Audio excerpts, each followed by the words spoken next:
Shalom प्रियो, मसीह network channel में आप सबका स्वागत है। बाइबल कहता है यूहन्ना 12:25 में, जो अपने प्राण को प्रिय जानता है वह उसे खो देता है, और जो इस जगत में अपने प्राणों को अप्रिय जानता है वह अनंत जीवन के लिए उसकी रक्षा करेगा। प्रियो, आज हम देखेंगे यीशु मसीह के चेलों की मृत्यु कैसे हुई। हम शुरू करते हैं यीशु मसीह के प्रथम चेले अंद्रियास के बारे में, जो एक समय में यूहन्ना बपतिस्मा देने वाले का चेला था। मगर यूहन्ना ने उन्हें यीशु को दिखाया, तब से वो यीशु मसीह के पीछे हो लिए।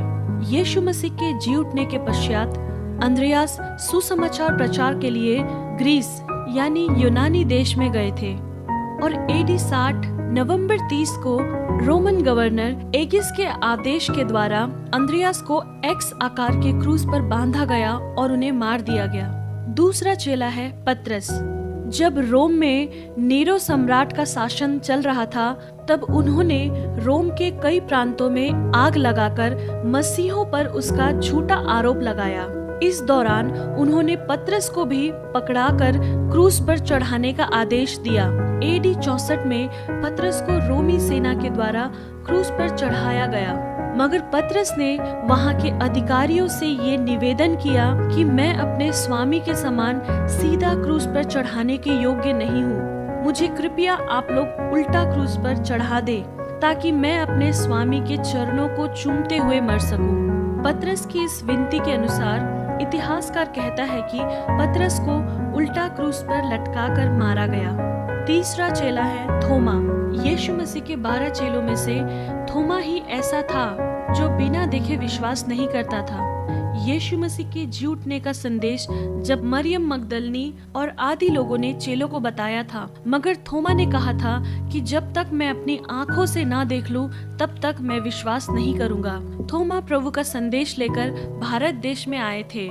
इंडिया के साउथ हिस्से में यीशु मसीह का सुसमाचार खूब प्रचार किया, और अंत में मद्रास, जो आज का चेन्नई है, वहां पर उन्हें एक पेड़ में बांधकर भाले से मार दिया गया। चौथा चेला है मत्ती। यीशु के जी उठने के बाद मत्ती, जो चुंगी लेने वाला था, अफ्रीका के इथियोपिया जगह से सुसमाचार का प्रचार शुरू किया। वहां के लोगों ने मत्ती को भी बहुत मार मार कर भाले से खूब भेदा। उसके बाद उनका सर कटवा दिया। यीशु के अगले चेले हैं बर्थुलोमई, जिनका दूसरा नाम नथानियल भी था।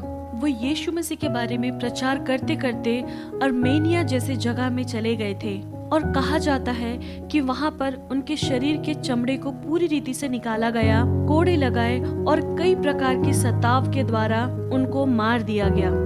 अगले चेले हैं यूहन्ना का भाई याकूब, जिनके बारे में बाइबल स्पष्ट कहता है कि उनकी मृत्यु कैसे हुआ। प्रेरितों की किताब 12 अध्याय उसका 1 और 2 वचन में लिखा है, उस समय हेरोदेश राजा ने कलीसियाओं के कई व्यक्तियों को सताने के लिए उन पर हाथ डाले। उसने यूहन्ना के भाई याकूब को तलवार से मरवा डाला। प्रियो, याकूब को भी सर कटवाकर मारा गया।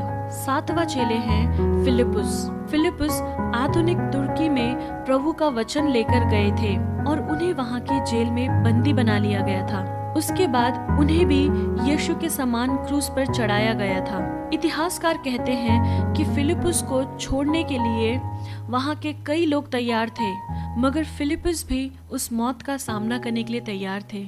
इस प्रकार उन्हें भी क्रूस पर चढ़ाकर मारा गया। 8वें हैं हल्फाई का पुत्र याकूब। बाइबल के शास्त्री लोग कहते हैं कि हल्फाई का पुत्र याकूब सीरिया में प्रभु यीशु मसीह का प्रचार करते थे। इतिहासकार जोसेफस की किताब में लिखा है कि याकूब को पथराव के द्वारा मारा गया और उन्हें वहीं पर दफनाया गया। अगले चेले हैं शिमोन जलोतेस।